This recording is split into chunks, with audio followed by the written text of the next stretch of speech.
Bismillahirrahmanirrahim. Assalamualaikum warahmatullahi wabarakatuh. Alhamdulillahi ala ihsanih wa syukru lahu ala taufiqihi wa amtinanih wa asyhadu an la ilaha illallah wahdahu la syarika lahu ta'ziman li sya'nih wa asyhadu anna Muhammadan abduhu wa rasuluhu da'ila ridwanih. Allahumma salli alaihi wa ala alihi wa ashabi wa ikhwani. Hadirin dan hadirat yang dirahmati oleh Allah Subhanahu wa taala. Puji dan syukur kita panjatkan kepada Allah atas segala karunia yang Allah berikan kepada kita. Salawat dan salam semoga tercurahkan selalu kepada junjungan kita Nabi Muhammad sallallahu alaihi wasallam, juga kepada keluarganya serta seluruh sahabat beliau tanpa terkecuali. Kita melanjutkan bahasan kita dari pembacaan hadis-hadis Sahih Al-Bukhari. Kita masuk pada bab yang ke-9, masih dalam Kitabul Wudu, bab ma yaqulu indal khala'. Bab tentang apa yang diucapkan seorang tatkala buang hajat. Al-khala maksudnya adalah tempat buang hajat. Ya. Asal dalam bahasa Arab al-khala artinya sesuatu yang kosong, ya. Tempat yang kosong. Karena dahulu orang Arab zaman dahulu mereka tidak punya toilet dalam rumah. Sehingga kebiasaan mereka kalau mereka hendak buang air, mereka pergi ke tempat al-khala, tempat yang kosong. Dinamakan al-khala karena tempat tersebut jika tidak digunakan untuk buang air tetap kosong, tidak dihuni, sehingga jadi istilah al-khala. Maksudnya adalah tempat buang air. Seperti kita orang Indonesia, kalau buang air kita bilang mau ke belakang. Meskipun WC-nya di depan, ya. Kita bilang mau ke mana? Mau ke belakang. Sudah jadi istilah dan itu bagus. Kita katakan mau ke belakang. Ya. Oleh karenanya menjaga tutur kata yang baik itu dituntut dalam syariat. Oleh karenanya kotoran mereka nambahkan dengan al-ghaid. Al-ghaid itu asalnya juga adalah tanah yang landai, yang rendah, yang digunakan untuk buang air. Jadi tanah terbuka tapi dia rendah sehingga orang kalau ke situ bisa tertutup dari pandangan dan dia buang hajat di situ. Asalnya tanah yang rendah, ya. Kemudian jadi istilah untuk kotoran itu sendiri disebut dengan al-ghaid. Jadi ini untuk memperhalus bahasa dalam tutur kata. Orang-orang Arab pun demikian. Maka kita kalau sudah terbiasa menggunakan tutur kata yang halus, kita juga sebutkan dengan tutur kata yang halus. Misalnya mau ke belakang, ya, mau BAB, ya. Mau beol agak kasar. Apalagi saya mau berak, aduh lebih kasar lagi. Dengannya tuh enggak enak. Padahal maknanya sama. Mau ke belakang, mau BAB, mau beol, mau kalau anak saya mau IO katanya, IO, ya lebih sederhana lagi. Jadi selama masih bisa diungkapkan dengan kata yang lain yang menunjukkan kesopanan, maka kita ungkapkan dengan kata-kata tersebut. Dan ini juga dalam syariat ada dalilnya. Taib Al-Imam Al-Bukhari rahimahullahu taala mengatakan qala haddatsana Adam qala haddatsana Syu'bah an Abdul Aziz bin Suhaib qala sami'tu Anasan yaqul. Dari Abdul Aziz bin Suhaib beliau berkata, aku mendengar Anas bin Malik radhiyallahu anhu berkata, kana an-nabiy sallallahu alaihi wasallam idza dakhala al-khala'a qala Allahumma inni a'udzu bika minal khubuthi wal khaba'ith. Adalah Nabi sallallahu alaihi wasallam kalau masuk untuk buang hajat, al-khala, tempat buang hajat, maka dia berdoa, Allahumma inni, ya Allah sungguhnya aku berlindung kepada Engkau minal khubuthi wal khaba'ith, dari jin-jin laki-laki dan dari jin-jin wanita. Taba'ahu Ibnu Ar'arah an Syu'bah wa qala Gundarun an Syu'bah idza atal khala. Dalam riwayat yang lain dari Gundar dari Syu'bah, ya. Kalau riwayat yang dibawa oleh Imam Al-Bukhari dari Adam dari Syu'bah. Dalam jalur yang lain, ya. Jadi ada beberapa jalur dari Urwah dari Syu'bah, dari Gundar dari Syu'bah.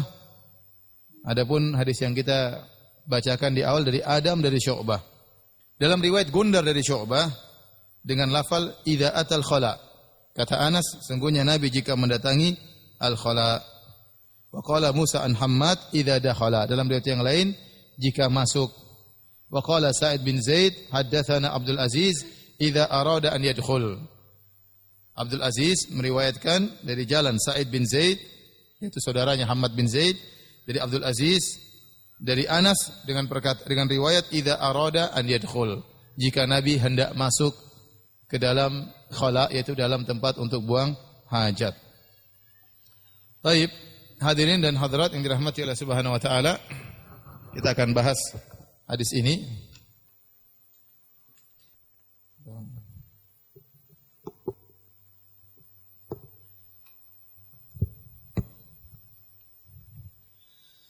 Nabi sallallahu alaihi wasallam atau Anas berkata, qala Anas bin Malik radhiyallahu ta'ala anhu, kana an-nabiy sallallahu alaihi wasallam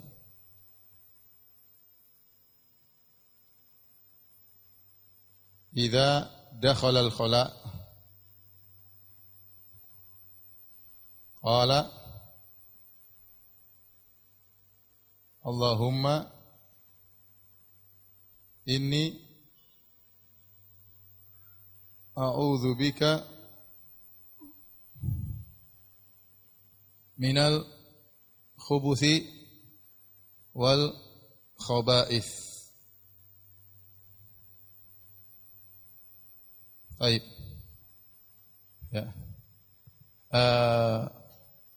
Riwayat datang dalam berbagai, nanti akan kata Imam Al-Bukhari. Jadi ada riwayat datang dari Syu'bah bin Hajjaj, di bawahnya tadi ada Adam.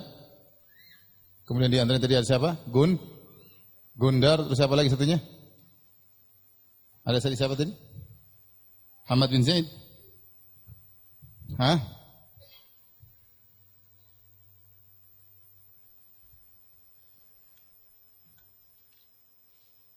Ar'arah, dari Ar'arah ya. Dari Ar'arah. Musa an Hamad juga ada dari Ar'arah, dari Gundar. Jadi Ar'arah ya, dengan riwayat yang berbeda-beda ya. Coba yang tadi yang dari Gundar lafalnya gimana? Idza atal khala. Baik, di sini perhatikan sini kata Anas kana. Para ulama mengatakan kana menunjukkan akan mulazamah atau muwadhabah. Mulazamah. Kalau kita bahasa kita selalu, artinya Nabi SAW selalu idza dakhala al-khala, kalau masuk ke dalam al-khala. Tadi kita jelaskan khala tempat buang hajat. Maka Nabi berdoa dengan Allahumma inni a'udzubika minal khubuthi wal khaba'ith. Ya Allah, aku berlindung kepada Engkau dari khubuthi wal khaba'ith. Nah, di sini al-khala Nabi menggunakan lafal atau Anas menggunakan lafal masuk. Sehingga ada khilaf di kalangan para ulama. Khilaf ya. Kapan baca doanya?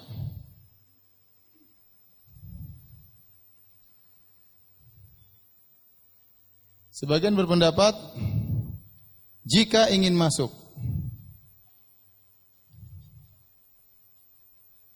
Dan ini pendapat jumhur ulama. Mereka berdalil dengan hadis tadi riwayat Hamad bin Zaid dari siapa tadi? Sebut tadi?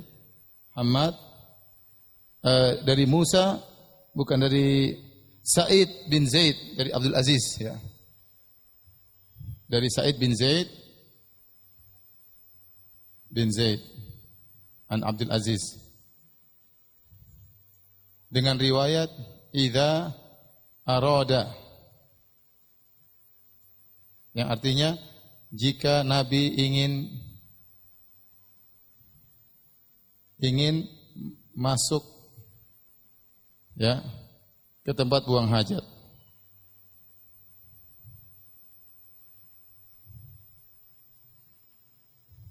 Jadi ada kalimat ingin masuk.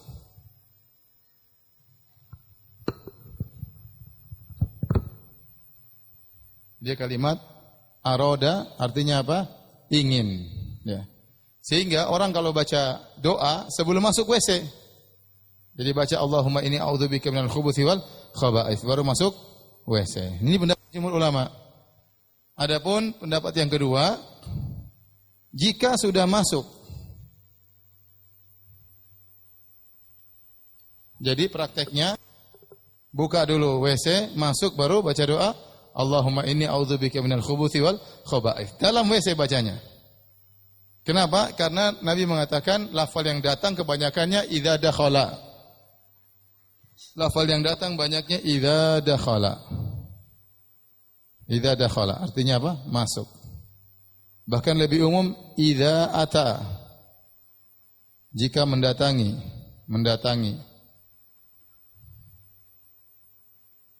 Ya, jika mendatangi. Dan ini pendapat siapa? Ini pendapat Imam Malik. Imam Malik. Bahkan disebut juga dari Ibnu Sirin. Jadi pendapat sebagian salaf dan dikuatkan oleh Ibnu Battal dari mazhab Maliki, ya. Bahwasanya boleh seorang dalam WC baru berdoa, Allahumma inni a'udzubika minal khubuthi wal khaba'ith. Karena keumuman hadis jika sudah masuk. Baik. Mana yang lebih kuat? Dua-dua punya pendapat, ya. Tetapi yang lebih hati-hati adalah yang ini. Karena ada lafal idza arada dan ini sama dengan firman Allah Subhanahu wa taala, ya. Fa idza qara'tal Qur'ana fasta'iz billah. Kata Allah, jika engkau membaca Al-Quran, maka berlindunglah kepada Allah. Jika engkau baca Al-Quran. Padahal kita, a'udzubillahi minasyaitonir rajim, kapan? Sebelum atau tatkala baca Quran? Sebelum. Ya. Berarti, demikian juga, idza dakhala artinya jika masuk, artinya jika sebelum masuk. Namun mau saya ingin jelaskan, ada dua pendapat di kalangan para ulama. Nah, oleh karenanya, ada seorang pernah bertanya kepada seorang alim, apakah kalau saya bersin, saya boleh mengucapkan alhamdulillah? Maka alim yang satu mengatakan, jangan. Dalam hati tidak apa, tapi kalau dilafalkan tidak boleh. Kemudian datang kepada alim yang kedua, bolehkah saya bersin yang mengucap alhamdulillah? Maka alim yang kedua kalau enggak salah Nakhai berkata, iya boleh. Ucapkan alhamdulillah. Tapi saya tanya sama alim yang pertama, katanya enggak boleh. Kata dia boleh. Karena alhamdulillah naik ke atas, bukan ke bawah, enggak apa-apa, karena naik ke atas. Baik. Di antara dalil, ini tentu lebih hati-hati pendapat yang ini. Tapi di antara dalil yang menunjukkan zikir boleh dilakukan bahkan dalam toilet selama bukan baca Quran, ya. Mereka berdalil bahwasanya cincin Nabi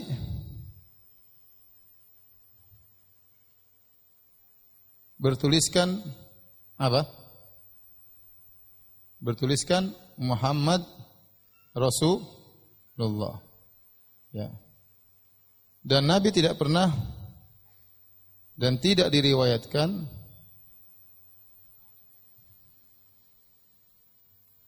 Nabi pernah membuka cincinnya tatkala ke tempat buang hajat.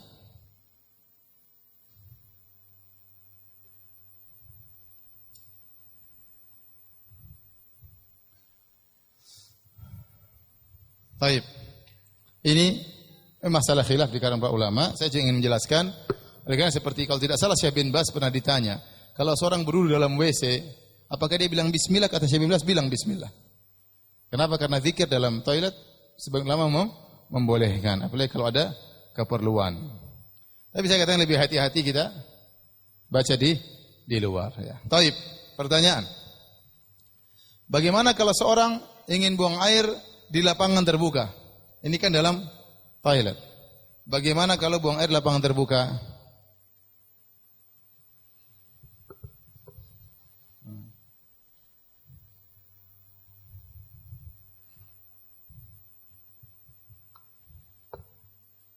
Jika buang hajat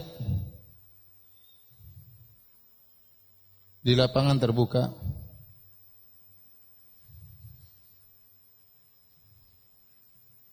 Bagaimana? Lapangan terbuka kan nggak ada pintu masuknya ya.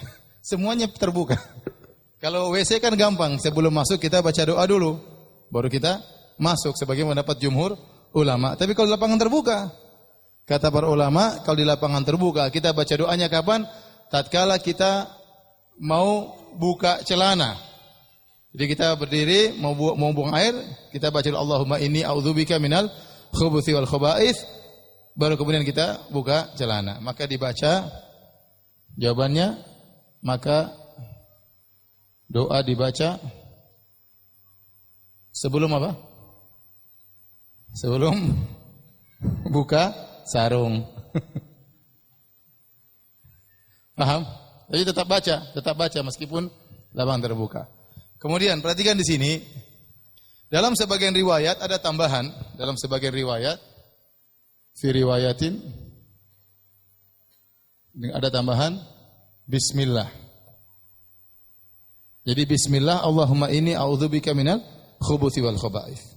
Jadi kita baca lengkap bismillah Allahumma inni a'udzubika minal khubuthi wal khaba'ith. Apalagi dalam hadis bahwasanya yang membatasi antara aurat kita dengan pandangan jin adalah ucapan bismillah. Maka disyariatkan kalau seorang buka pakaian dengan mengucapkan apa?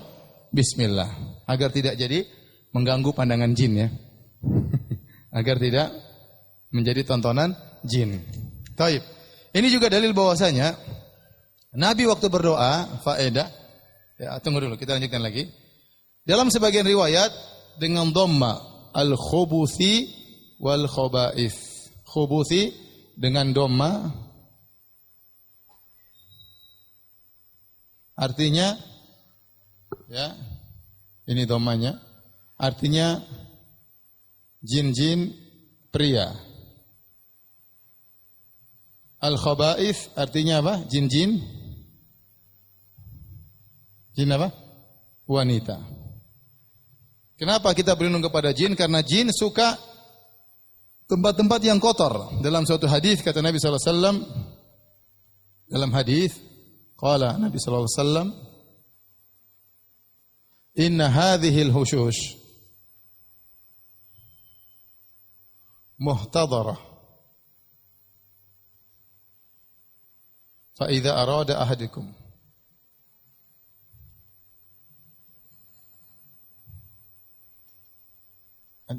Kata Nabi sallallahu alaihi wasallam, sesungguhnya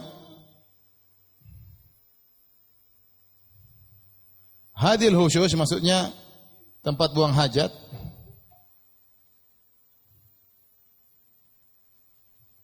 Muhtadarah artinya muhtadarah dihadiri. Dihadiri oleh apa? Jin-jin. Jin-jin. Laki-laki, pria dan apa? Pria dan wanita. Ini dalil bahwasanya jin juga berjenis kelamin. Ada jin laki-laki, ada jin perempuan. Ya. Maka jika salah satu mereka hendak buang hajat, maka bacalah qul a'udzubika minal khubuthi wal khaba'ith. Dalam sebagian riwayat, fi riwayatin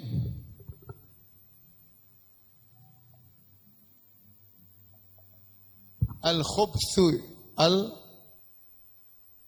dengan sukun. Dengan sukun. Wal khaba'ith, ya. Sukun, kalau sukun artinya aku berlindung dari perkara-perkara yang tercela. Perkara-perkara yang tercela. Ada datang riwayat begini dan riwayat begini. Baik. Di antara hikmah kenapa kita baca doa ini, karena ternyata di tempat-tempat kotor tersebut banyak jin yang hadir. Ya. Kenapa begitu Ustaz? Karena memang jin suka perkara-perkara yang kotor. Jin suka perkara-perkara yang kotor. Taib. Permasalahan kontemporer.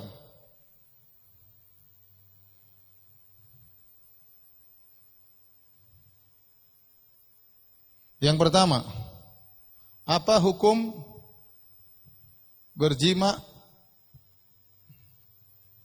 dengan istri di kamar mandi? Apa hukumnya? Boleh atau tidak? Siapa bilang tidak boleh? Masalahnya kamar mandi atau toilet, masalahnya toilet dihadiri oleh apa? Setan-setan. Ya. Oleh karena sebagian ada yang mengatakan makruh hukumnya, ya, jika dia kemudian berjima di kamar mandi karena di situ tempat setan. Tetapi kita katakan seorang sebelum masuk WC dia baca Bismillah, Allahumma a'udzubika minal khubuthi wal khaba'ith, maka enggak ada masalah.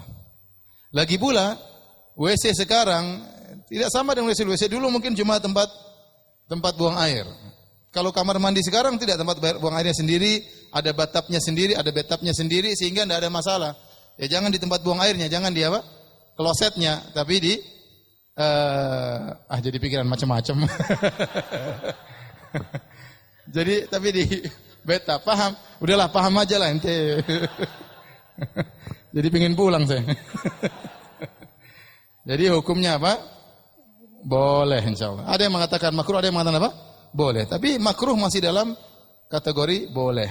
Hukumnya boleh. Adapun memang dihadiri oleh jin-jin, maka seorang berdoa sebelum masuk dalam kamar mandi. Apalagi disebutkan Nabi di antara sunnahnya Nabi mandi bareng dengan istrinya. Nabi mandi bareng dengan istrinya. Ya, tentunya Nabi punya toilet dan Nabi mandi bareng tempat yang lain, terpisah antara kanaf tempat toilet dengan tempat mandi. Apalagi WC sekarang, ya, apalagi orang yang rumahnya besar, ya, biasanya toiletnya terbagi dua, ada bagian kloset, ada bagian apa? Tempat mandi, maka tidak dilarang. Kemudian permasalahan kedua, hukum membawa mushaf dalam toilet. Ya. Maka hukumnya, ya, para ulama sepakat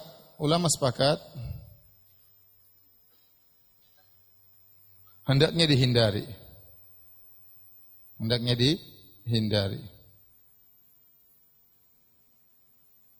Kecuali darurat. Darurat itu bagaimana? Darurat itu bisa dua. Pertama, takut dicuri. Dan ini sering terjadi. Ya. Orang ke toilet, kemudian ditaruh, kemudian Qur'annya dicuri. Pencurinya nyuri Al-Quran. Takut kelupaan dan sering terlupakan.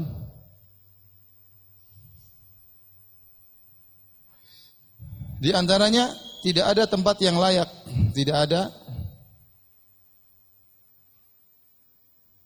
yang layak untuk diletakkan Quran.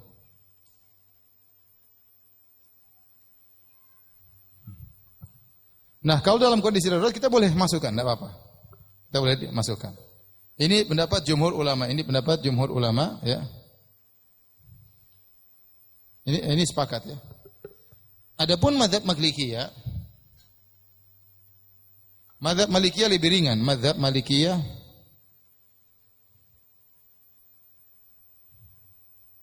lebih mudah, lebih meringankan. Menurut mereka, selama mushaf tertutup, maka boleh dimasukkan dalam toilet.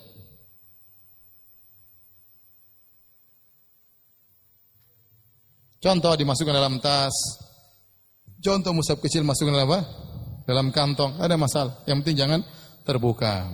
Ini tidak makruh, enggak ada masalah menurut mazhab Malikiyah. Adapun menurut jumhur, meskipun dalam kantong tetap makruh, enggak boleh. Enggak boleh karena toilet tempat yang kotor, enggak pantas Al-Qur'an dimasukkan dalam toilet. Ini agak bentuk kurang beradab terhadap Al-Qur'an, kecuali darurat. Ya, kalau darurat maka enggak apa-apa karena darurat tubihul mahdzurat. Perkara yang darurat menghalalkan perkara yang diharamkan. Adapun mazhab Malikiyah lebih ringan, selama ditaruh dalam tempat yang tertutup maka tidak mengapa, ya. Baik. Yang ketiga, bagaimana dengan HP yang ada Qur'annya?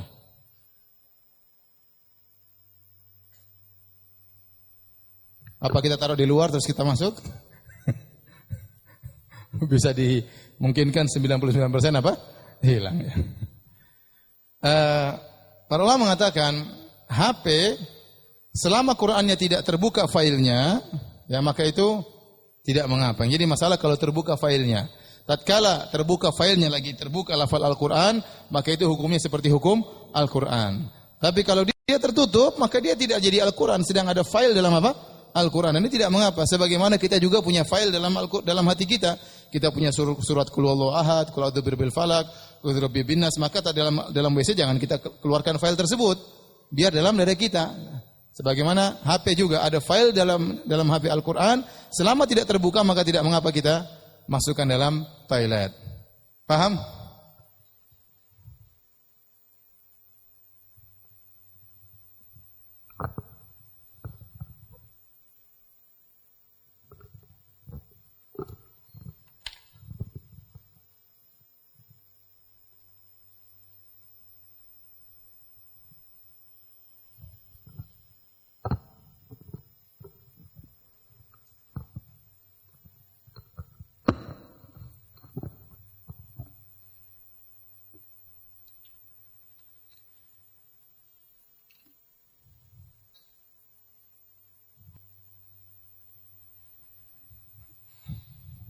Jadi kalau saya boleh gambarkan sanadnya ya biar antum jelas dalam Sahih Al-Bukhari.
Itu sekedar apa namanya syajaratul isnad ya yang dibawakan oleh Al-Imam Al-Bukhari, dan dalam riwayat yang lain masih ada dalam Tirmidzi dan yang lain, tapi yang disebut oleh Imam Al-Bukhari dalam kitabnya kira-kira demikian ya, bahwasanya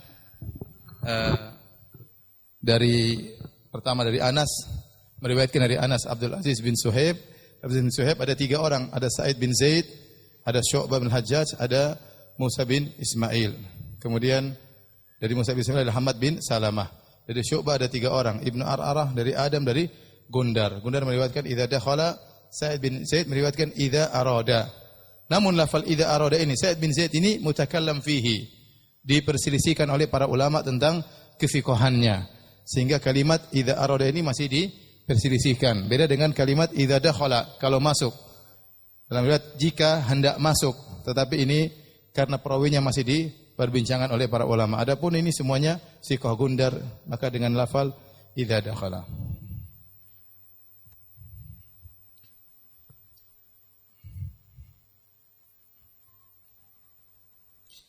Tapi kalau sudah dihapus. Difoto dulu, foto dulu.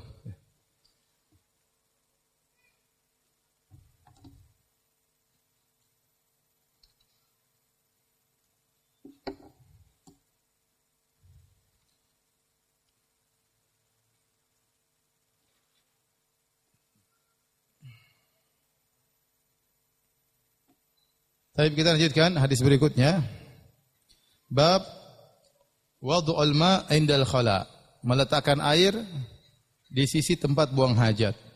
Meletakkan air di sisi tempat buang hajat. Dari Al-Imam Al-Bukhari berkata, qala haddatsana Abdullah bin Muhammad, qala haddatsana Hashim bin Al-Qasim, qala haddatsana Warqa an Ubaidillah bin Abi Yazid, an Ibni Abbasin, anna Nabi sallallahu alaihi wasallam dakhala al-khala. Bahwasanya Nabi sallallahu alaihi wasallam masuk ke dalam tempat buang hajat. Fa wada'tu lahu wudu'an.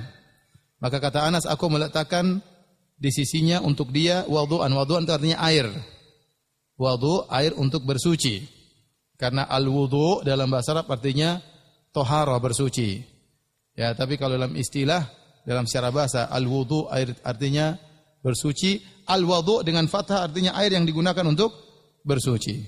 Kalau wudu perbuatannya pakai dhamma wudu. Kalau wudu itu air, artinya airnya. Itulah artinya airnya. Ya. Aku meletakkan air buat Nabi sallallahu alaihi wasallam. Faqala man wada'a hadza? Maka Nabi bertanya, siapa yang kasih air buat saya? Ya. Fa ukhbira, maka dikatakan yang meletakkannya adalah Ibnu Abbas radhiyallahu ta'ala anhuma. Maka Nabi mendoakannya, Allahumma faqihu fid din. Ya Allah, jadikanlah Ibnu Abbas orang yang faqih dalam agama. Dan luar biasa dan benar Ibnu Abbas adalah seorang yang sangat faqih. Ahli tafsirnya para sahabat. Sampai-sampai kalau kita baca buku-buku tafsir, hampir seluruh ayat ada perkataan Ibnu Abbas. Kalau bukan perkataan Ibnu Abbas, perkataan murid-muridnya. Ya. Perkataan murid-muridnya tentang tafsir ayat tersebut. Ya, Mujahid atau Ikrimah. Ya. Tapi rata-rata setiap ayat pasti ada tafsiran Ibnu Abbas. Tingkat berikutnya tafsirannya Ibnu Mas'ud. Tapi kebanyakan ya Ibnu Abbas radhiyallahu ta'ala anhuma. Taib, di sini ada beberapa faedah disebut oleh para ulama. Yang pertama tentang bolehnya istinja. Boleh seorang cebok bersuci dengan menggunakan air. Kenapa? Karena ada sebagian ulama yang berpendapat bahwasanya tidak dianjurkan menggunakan air. Bahkan sebagian mereka mengatakan beristinja dengan air itu buat para wanita. Adapun laki-laki istijmar, pakai batu. Ya, pakai apa? Batu. Ya. Jangan pakai air. Namun dibantah Nabi SAW sering beristinja pakai air. Ya. Berarti boleh pakai air, boleh pakai batu. Lihat suatu situasi dan kondisi. Zaman dahulu air tidak berada di mana-mana. Kalaupun ada air adalah buat minum, maka sayang air buat minum digunakan untuk cebok. Maka syariat membolehkan untuk membersihkan kotoran dengan batu. Dan syariat dibangun di atas taisir, memberi kemudahan. Ya. Namun bukan berarti menggunakan batu yang terbaik. Maka kita katakan justru yang terbaik adalah menggunakan air. Bagi yang menggunakan batu mengatakan kalau antum pakai air, antum akan mengkotori tangan antum. Karena tangan antum harus bersentuhan langsung dengan kotoran. Habis itu dicuci. Adapun kalau pakai batu tidak perlu langsung bersentuhan dengan kotoran. Maka pakai batu lebih afdal ya. Tapi saya enggak suka pendapat ini.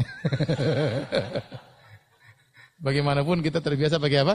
Air, dan Nabi SAW sering pakai air. Maka ya Allah alam bisawab, yang lebih afdal, yang lebih bersih pakai air. Kenapa? Karena kalau pakai batu pasti ada sisanya. Meskipun sedikit pasti ada sisanya. Karena ada sisanya maka para ulama khilaf. Bagaimana jika seorang dia pakai batu kemudian meskipun ada sisa tapi dimaafkan, itu sisa yang dimaafkan dalam syariat. Karena kalau harus bersih itu dikerok susah, berbahaya ya. Makanya yang penting dia sudah bersihkan, meskipun ada sedikit dimaafkan. Nah, para ulama khilaf setelah itu, bagaimana kalau setelah itu dia pakai celana atau pakai sirwal atau pakai izar, pakai sarung, kemudian keringat, akhirnya keringat tersebut menempelkan sisanya tadi ke sarungnya. Apakah sarungnya ternajis atau tidak? Ada khilaf di kalangan para ulama. Ini tatkala ada khilaf dalam hal ini menunjukkan bahwasanya mencuci dengan air lebih bersih.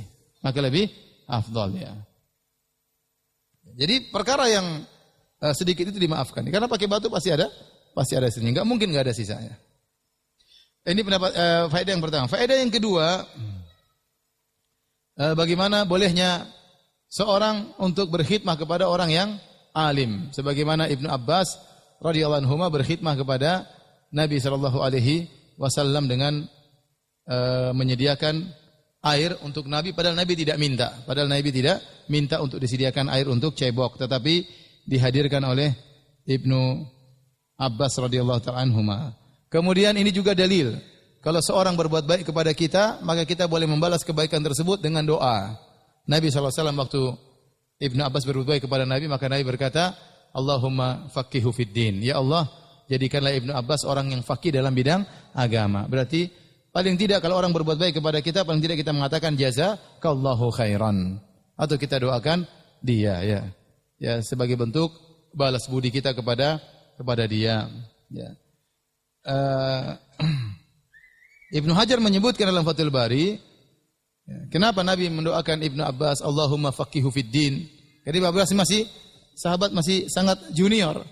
Ya Allah, ajarkanlah dia, jadikanlah seorang yang faqih. Karena Ibnu Abbas cerdas ya. Ibnu Abbas cerdas. Tanpa diminta dia hadirkan air kepada Nabi sallallahu alaihi wasallam. Dan dia tidak masukkan air langsung kepada Nabi. Karena kalau dia masukkan air langsung ke dalam Nabi, bisa jadi dia melihat Nabi sallallahu alaihi wasallam. Tapi dia meletakkan dekat dengan Nabi sehingga Nabi mudah untuk mengambil air tersebut. Dan ini menunjukkan cerdasnya Ibnu Abbas. Dia tahu Nabi butuh dengan air dan tidak perlu dia ganggu Nabi sedang buang hajat, tidak perlu dia ketuk. Assalamualaikum. Tidak perlu, dia langsung taruh air di situ. Maka Nabi, siapa taruh air di sini? Ibnu Abbas. Maka Nabi mendoakan Ibnu Abbas agar menjadi seorang yang faqih, dan ternyata doa Nabi dikabulkan. Taib. Kita lanjutkan hadis berikutnya. Bab la tustaqbalul qiblatu bi ghaitin aw baulin illa indal bina jidarin aw nahwihi. Bab tidak boleh menghadap kiblat tatkala buang air besar atau buang air kecil kecuali dalam bangunan. Kecuali dalam bangunan seperti ada pembatas seperti dinding atau semisalnya. Al-Imam Al-Bukhari berkata, qala haddatsana Adam, qala haddatsana Ibnu Abi Dhi'b, qala haddatsana Az-Zuhri an Atha bin Yazid Al-Laitsi an Abi Ayyub Al-Ansari radhiyallahu taala anhu. Kata Abu Ayyub Al-Ansari, qala Rasulullah sallallahu alaihi wasallam, Rasulullah SAW bersabda, idza ata ahadukumul ghaita, jika salah seorang dari kalian buang air besar, fala yastaqbil qiblata wala yuwalliha dhahrahu, maka jangan dia berhadap kiblat dan jangan dia jadikan kiblat juga di belakangnya. Syarriku au gharribu, akan tapi hadaplah ke timur atau hadaplah ke barat. Ya, karena Nabi berbicara dalam konteks terhadap penduduk kota Madinah. Penduduk kota Madinah itu kiblatnya ke arah selatan. Maka Nabi mengatakan kalau kalian buang hajat, maka jangan menghadap ke selatan ke arah kiblat. Jangan pula menghadap utara membelakangi kiblat, tapi hadaplah ke timur atau ke barat. Adapun kita di tanah air, kiblat di arah barat. Kiblat di arah barat. Jadi kata Nabi, syarriku au gharribu, hadap timur atau hadap barat, agar tidak menghadap kiblat atau membelakangi kiblat. Kita lanjutkan, karena ini berkaitan hadis berikutnya. Hadis bab ke-12, bab man tabarraza ala labinatain. Bab tentang orang yang buang hajat, buang air besar di atas dua batu. Qala haddatsana Abdullah bin Yusuf, kata Imam Al-Bukhari telah menyampaikan kepada kami Abdullah bin Yusuf, qala akhbarana Malik. Dari Imam Malik an Yahya bin Sa'id an Muhammad bin Yahya bin Habban an ammihi Wasi' bin Habban an Abdullah bin Umar annahu kana yaqul. Dari Ibnu Umar radhiyallahu ta'ala anhuma, dia berkata, "Inna nasan yaqulun idza qa'atta ala hajatika fala tastaqbil qiblata wala baital maqdis." Sungguhnya orang-orang berkata, jika engkau duduk untuk buang hajat, maka jangan menghadap kiblat dan jangan juga menghadap Baitul Maqdis. Itu jangan menghadap kiblat, jangan membelakangi kiblat. Karena kalau menghadap kiblat menghadap kota Mekah, kalau membelakangi otomatis menghadap apa? Baitul Maqdis. Orang-orang bilang demikian, tapi dia bantah. Ya. Faqala Abdullah bin Umar, maka Ibnu Umar berkata, "Laqad irtaqaitu yauman ala dhahri baitin lana." Suatu hari aku pernah naik di atas atap rumah kami, yaitu rumahnya Hafsah, kakaknya Ibnu Umar, istrinya Nabi SAW. Fara'aitu Rasulullah SAW ala labinataini mustaqbilan Baitul Maqdis lihajatihi. Maka aku melihat, tidak sengaja aku melihat Nabi SAW sedang buang hajat di atas dua batu sambil menghadap Baitul Maqdis, yaitu membelakangi kiblat, menghadap Baitul Maqdis. Wa qala la'allaka minal ladina yusalluna ala awraqihim faqultu la adri wallah. Ya. Maka Ibnu Umar berkata, bisa jadi engkau termasuk orang-orang yang salat di atas aurak, itu pantat-pantat mereka. Maka aku berkata la adri wallah. Orang itu berkata, maka dia yang satunya menjawab, saya tidak tahu demi Allah. Kata Malik menjelaskan, yaitu orang-orang alladzi yusalli wa la yartafi 'anil ardi yasjudu wa huwa lasiqun bil ardi. Itu orang yang salat kemudian dia tidak mengangkat tubuhnya dari bumi. Kalau dia duduk maka pantatnya sampai ke bumi, kalau dia sujud maka dia lengketkan dadanya ke bumi. Harusnya orang salat diangkat. Taib, ini dua hadis yang menimbulkan khilaf di kalangan para ulama. Azan berapa menit lagi? 4 menit. Taib.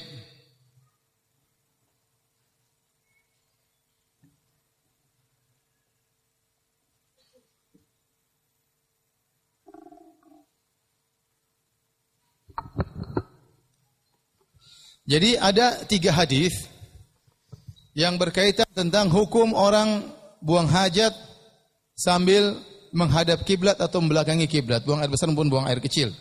Dari 3 hadis ini maka muncullah banyak khilaf di kalangan para ulama. Ada yang mengatakan sampai 7 pendapat, ada yang mengatakan lebih daripada itu. Tapi kita akan menyebutkan pendapat yang masyhur di kalangan para ulama tentang masalah ini.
Baik, azan dulu nanti kita lanjut habis azan insyaallah.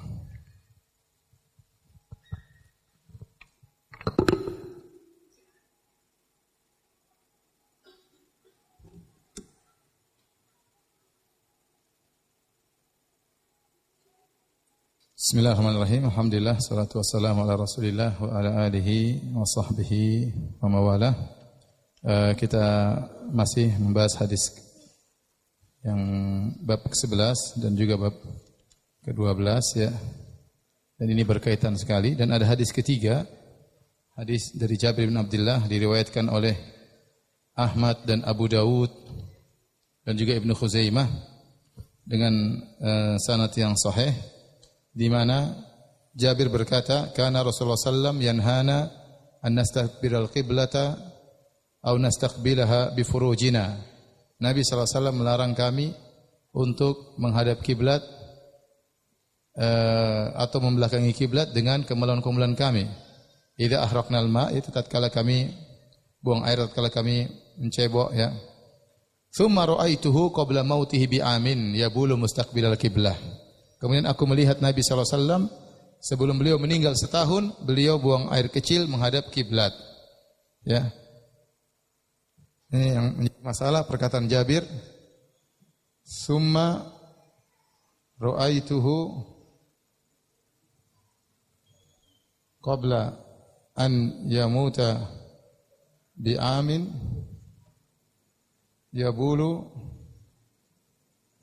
mustaqbilal qiblah. Artinya, lalu aku melihat Nabi sallallahu alaihi wasallam setahun sebelum beliau meninggal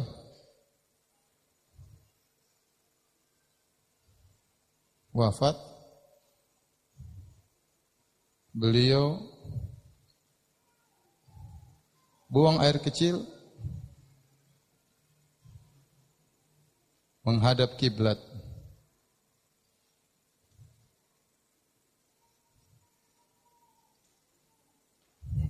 Dari tiga hadis ini, maka khilaf di kalangan para ulama tentang buang hajat menghadap kiblat atau tidak menghadap kiblat, ya. Maka ini semua menimbulkan khilaf. Ada beberapa pendapat. Yang pertama, larangan menghadap atau membelakangi kiblat. Kiblat secara mutlak dalam bangunan atau di luar. Ini pendapat siapa? Abu Ayyub Al-Ansari. Dalam riwayat mengatakan faqadimna Syam wa fajatna al-marahid qad buniyat nahwal qiblah. Kami pergi ke Syam, kami buang hajat, kami dapati ternyata toilet-toilet dibuat menghadap kiblat. Fanan harif anha nastaghfirullah azza wa jalla. Maka kami pun miring, sudah terlanjur dan kami beristighfar kepada Allah. Padahal dia dalam toilet, namun Abu Ayyub menganggap meskipun dalam toilet menghadap kiblat dosa. Maka dia beristighfar kepada Allah Subhanahu wa taala. Ini pendapat Abu Ayyub. Pendapat kedua, ya, boleh menghadap atau membelakangi kiblat secara mutlak. Kalau ini berlawanan dengan kedua. Ini kalau tidak salah disebutkan oleh Ibnu Hajar pendapat Aisyah radhiyallahu taala anha. Kenapa? Karena hadis Jabir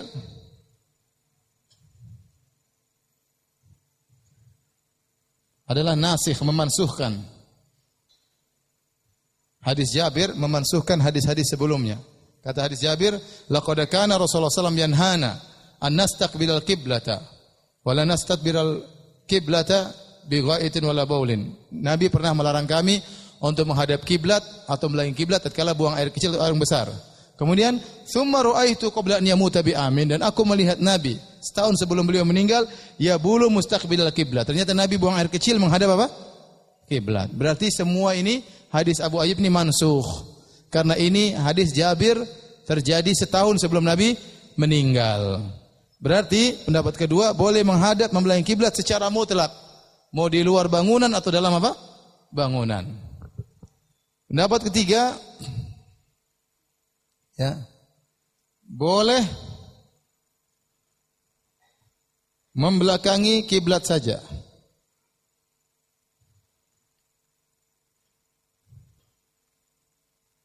Berdasarkan hadis Ibnu Umar. Zahir hadis Ibnu Umar. Ibnu Umar mengatakan, "Raqitu baita Hafsata, fara'aitu Nabi sallallahu alaihi wasallam ya yaqdi hajatahu mustaqbilal qiblah atau mustaqbila Baitul Maqdis." Aku melihat Nabi buang hajat sambil membelakangi kiblat. Berarti hadis ini, hadis Ibnu Umar mengkhususkan hadis Abu Ayyub. Hadis Abu Ayyub larangan menghadap dan belakangi secara mutlak. Ternyata ada hadis yang mengkhususkan hadis Ibnu Umar. Berarti yang dibolehkan hanya membelakangi apa? Kiblat. Pendapat jumhur ulama boleh menghadap atau membelakangi kiblat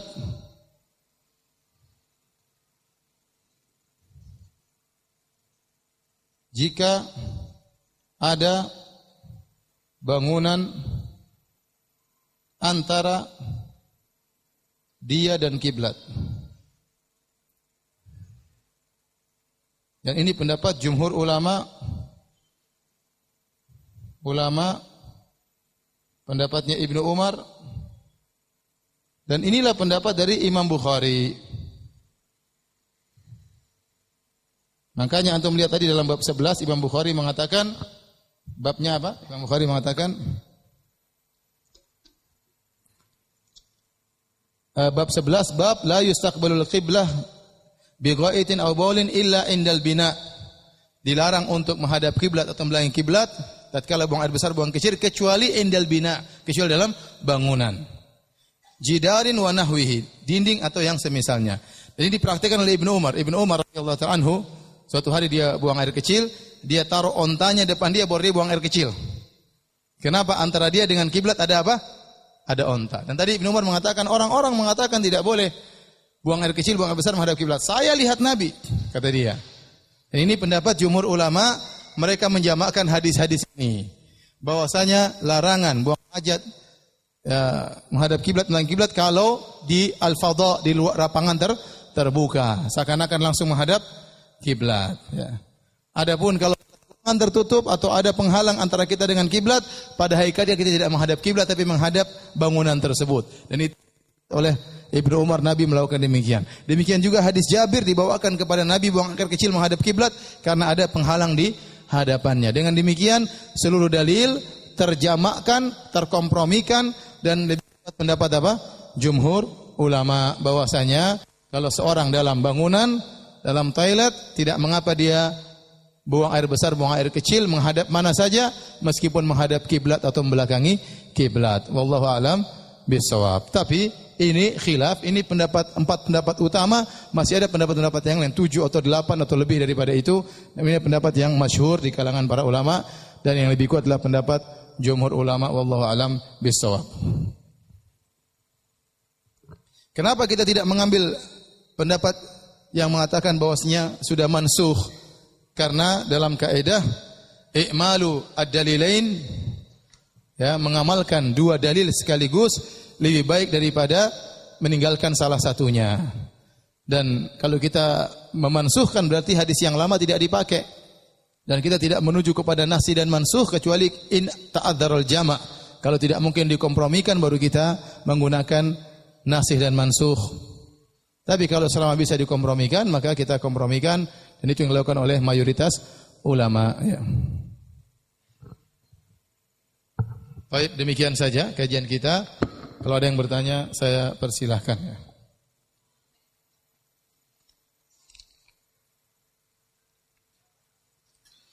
Banyak pertanyaan dari minggu kemarin, ya, tentang nasihat kepada ibu-ibu yang membawa anak-anak, ya, agar anak-anaknya jangan mengganggu. Ya. Bagaimana hukum membawa anak-anak ke masjid? Pada dasarnya membawa anak-anak ke masjid hukumnya boleh, dan terlalu banyak dalil akan hal tersebut. Ya. Di antaranya Rasulullah SAW sendiri pernah ke masjid hamilu Umamah. Rasulullah SAW salat sambil menggendong Umamah dalam masjid yang dilihat oleh para sahabat. Demikian juga Nabi SAW pernah salat, kemudian datang Hasan atau Husain naik di atas pundak Nabi SAW. Akhirnya Nabi sujudnya lama dan para sahabat akhirnya sujudnya juga lama. Setelah selesai salat, maka mereka bertanya kepada Nabi, "Ya Rasulullah, innaka qad sajadta sajadatan atolta fiha." Ya Rasulullah, sungguh engkau sedang sujud dengan sujud yang lama. Ya. Ahadatha syai'un am unzila ilaik? Apakah telah terjadi sesuatu ataukah ada wahyu yang turun? Makanya sujud lama. Jangan-jangan Nabi sedang sujud turun wahyu. Kata Nabi SAW, kullu dzalika lam yakun. Semuanya tidak ada. Walakin ibni hadza, akan tapi cucuku ini irtahalani. Cucuku naik di atas pundakku dan menjadikan aku seperti kuda-kudaan, seperti onta tunggangannya. Fakarihtu an uajjilahu hatta yaqdi hajatahu. Dan aku tidak ingin aku menurunkan dia sampai dia puas dulu. Jadi akhirnya gara-gara Nabi biarkan naik di atas pundak Nabi sujudnya lama, akhirnya para sahabat jadi korban, ikut sujud apa? Lama. Ini dalil bahwasanya Nabi bawa anak-anak. Demikian juga Nabi menyatakan, inni la adkhulu fi sholatin uridu an utila fiha. Aku masuk dalam suatu salat dan aku ingin memperpanjang salatku. Fa sami'tu buka'a sabiyyin. Tiba-tiba aku mendengar suara tangisan seorang anak. Fa atajawwazu fi sholati, ya, dan aku pun persolatku, aku khawatir mempercepat salatku, khawatir memberatkan ibunya. Ini berarti ada anak-anak yang hadir. Demikian juga Nabi SAW mengatakan, muru auladakum bis sholati wa hum sab'u sinin. Salatlah, perintahkanlah anak-anak kalian untuk salat waktu mereka berumur 7 tahun, ya. Maka di antaranya kita bawa anak kita berumur 7 tahun untuk salat di masjid bersama kita. Ini hukum asal.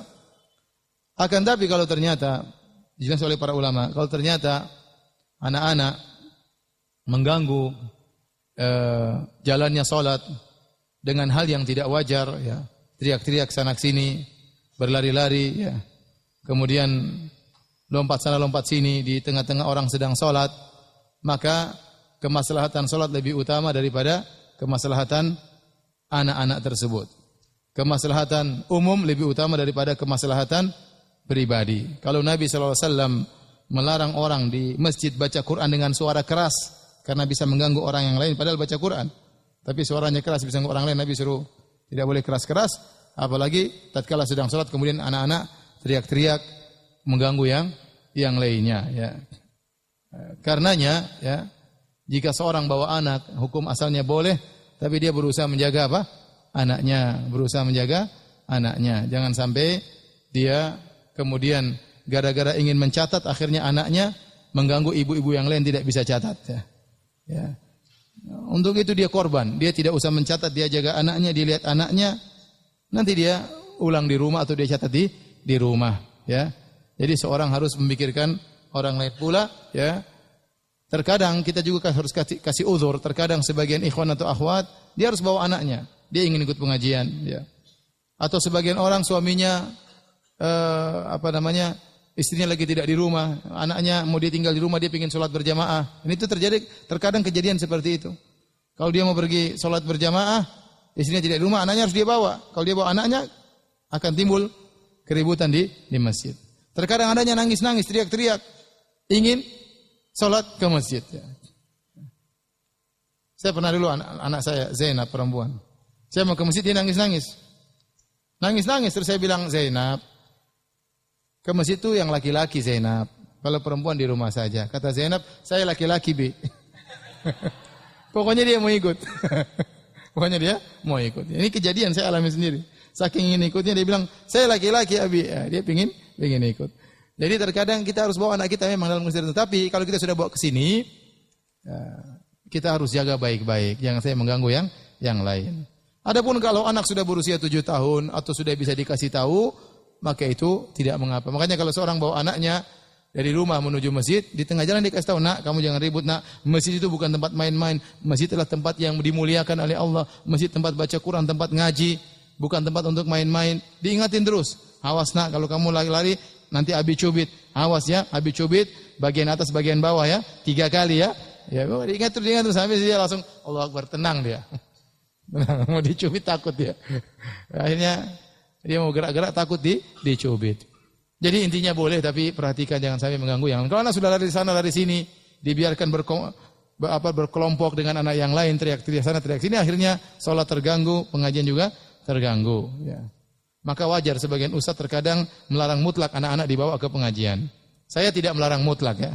Saya melarang, saya jamak ada menjamak dua dalil. Saya bilang boleh bawa tapi harus dijaga. Kalau suara kecil-kecil sedikit-sedikit insya Allah semua bisa memahami. Tapi kalau teriak-teriak terus-terusan maka ibunya harus bertanggung jawab. Segera ambil anak tersebut. Kalau perlu sholat berjalan ambil anaknya. Ya jangan dia sholat dengan anaknya ribut-ribut, dia ambil anaknya, pegang anaknya. Ya daripada akhirnya yang lain terganggu.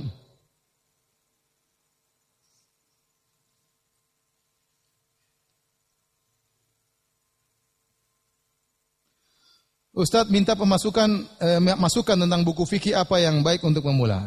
Saya kurang tahu ya, tapi banyak buku-buku yang sudah diterjemahkan. Buku fikih praktis, buku al-wajiz ya.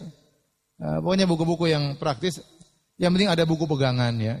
Sekarang seperti sebagian penerbit-penerbit bukan menerbitkan buku-buku yang bagus, mereka sudah memilih biasanya. Ada mungkin fikih muyassar, fikih yang mudah, atau fikihnya Mulakhas al-Fiqhi karangan Syekh Shalih Al-Fauzan, itu juga bagus ya.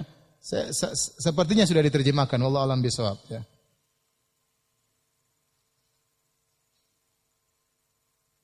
Jika seorang sudah mandi junub kemudian ia ingin salat, apakah harus wudu terlebih dahulu ataukah cukup dengan mandi junubnya saja dan tidak usah wudu lagi? Kalau dia sudah mandi junub, jadi wudu tatkala mandi junub hukumnya sunnah. Wudu tatkala mandi junub hukumnya apa? Sunnah. Jika seorang mandi junub tanpa wudu, maka tidak mengapa. Maka tidak mengapa karena wudu tatkala mandi junub hukumnya sunnah.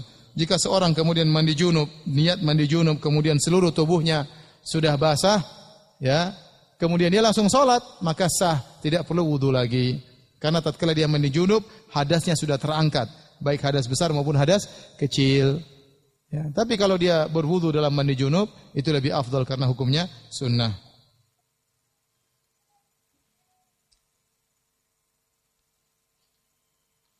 Batalkah wudu saya apabila saya akhwat berjabat tangan dengan orang kafir Nasrani wanita? Tidak membatalkan apa? Wudu, tidak membatalkan wudu.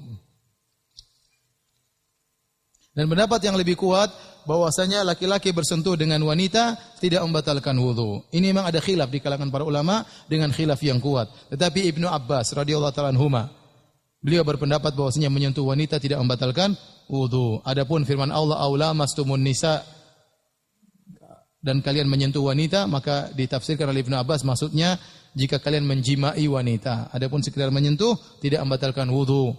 Karena dalam Al-Qur'an beberapa ayat Allah menggunakan kalimat sentuhan, maksudnya berjima ya. Min qabli anta masuhunna, sebelum kalian menyentuh mereka, maksudnya sebelum menjimaknya.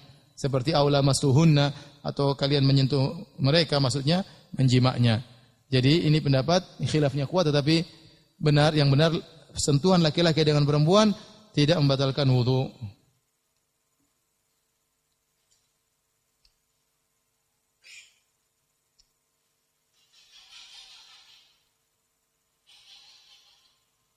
Bagaimana jika sedang wudu, namun ketika di pertengahan, seperti misal membasuh muka, seorang buang angin.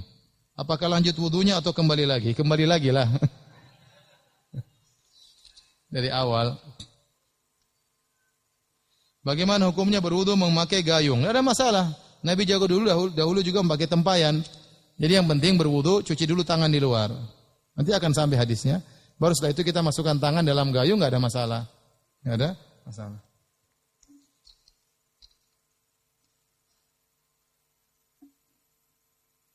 Jika lupa membaca doa masuk kamar mandi dan ingat ketika sedang berhajat, bagaimana? Sedang BAB tahu-tahu ingat, saya belum baca doa, ya sudah qadarullah namanya. Lain kali jangan lupa. Jangan langsung. Allahumma inni a'udzubika. Enggak usah ya udah. Dan dalil-dalil tadi kita sebutkan, tidak disebutkan Nabi waktu masuk WC, Nabi baca Bismillah, Allahumma inni a'udzubika minal khabathi wal khaba'ith. Tidak disebutkan Nabi mengangkat kedua tangannya. Jadi banyak doa-doa Nabi tanpa mengangkat tangan. Di antaranya waktu masuk WC. Seandainya Nabi mengangkat kedua tangannya, pasti sudah diriwayatkan oleh para sahabat. Jadi seorang baca doa tidak perlu mengangkat kedua tangannya. Saya lupa kenapa Imam Bukhari membawakan hadis ini dalam Kitabul Wudu. Sudah kita jelaskan pada pertemuan lalu. Imam Bukhari ingin berdalil. Masuk WC saja, baca bismillah, mau buang air, apalagi mau berwudu. Dan sering Imam Al-Bukhari memilih pendapat mazhab Syafi'i. Sering Imam Al-Bukhari dalam masalah fikih memilih pendapat Imam Syafi'i, namun beliau tidak Syafi'i tulen karena sering juga menyelisih Imam mazhab Syafi'i.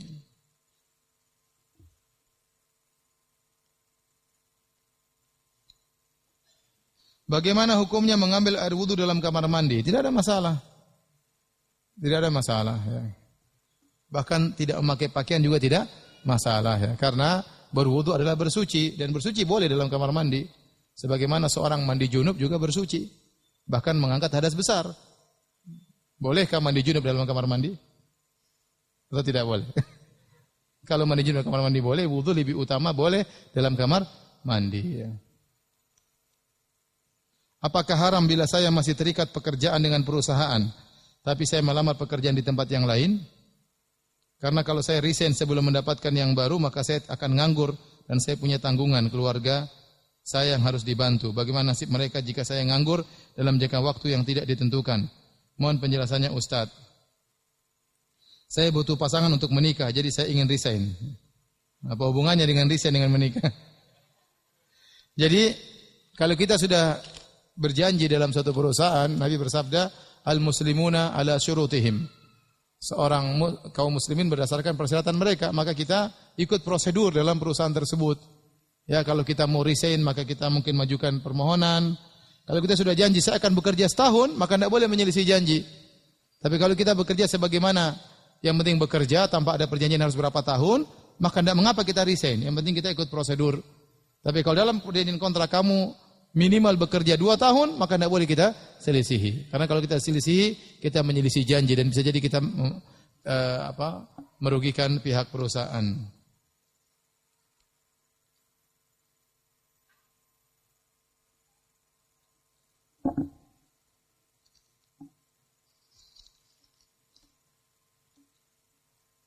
Ustadz Afwan, apakah membaca doa berjima itu pada saat sebelum masuk kamar mandi juga?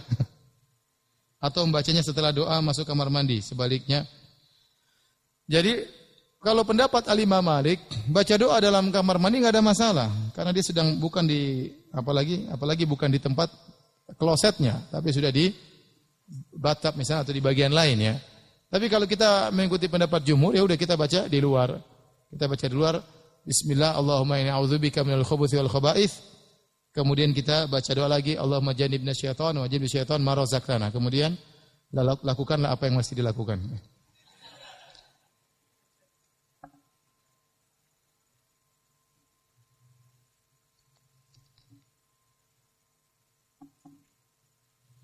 Jika kita sholat Jumat mendapatkan imam sudah sujud di rakaat kedua, berapa rakaat yang mesti tambah? Tambah 4 rakaat. Tambah 4 rakaat karena Jumatnya sudah lewat. Kita sholat zuhur.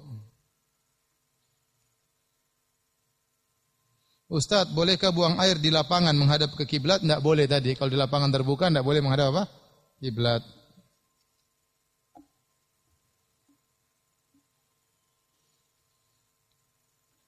Ustaz, jika di kalangan manusia ada banci atau waria, apakah setan pun ada yang banci, Ustaz?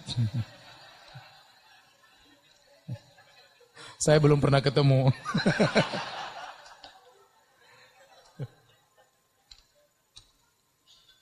Baik, demikian saja kajian kita. Demikian, subhanakallah bihamdik, asyhadu an la ilaha illa anta astaghfiruka wa atubu ilaik. Assalamualaikum warahmatullahi wabarakatuh.